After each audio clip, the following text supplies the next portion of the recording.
امریکا پر طالب چارواکو د ویزو محدودیتونه اعلان کړل. په سلامونه مهرګلای کوم که غواړئ چې بشپړ معلومات ترلاسه کړئ نو تر پایه راسره اوسئ. د امریکا د بهرنیو چارو وزارت د سې شنبې په ورځ د اکتوبر 11 چې د تلې میاشتې له 19 سره سمون خوري د طالبانو پر هغو اوسنیو او پخوانیو چارواکو د امریکا د ویزو محدودیتونه اعلان کړل چې په افغانستان کې د نجونو او میرمنو په ځپلو کې لاس لري.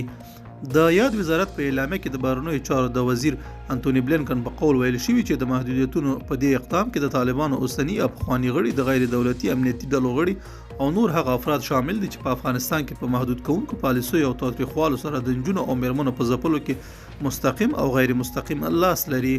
په اعلامیه کې زیاته شوي هغه کسان چې له شپږم ټولګي څخه پورته ښوونځیو ته د نجونو د نه پرېښودلو لامل کیږي د کار او مسلک انتخاب ته د هغوی مخه نیسي د بیان د ازادۍ خنډ ګرځي هم د امریکا د ویزو له محدودیتونو سره مخ کیږي.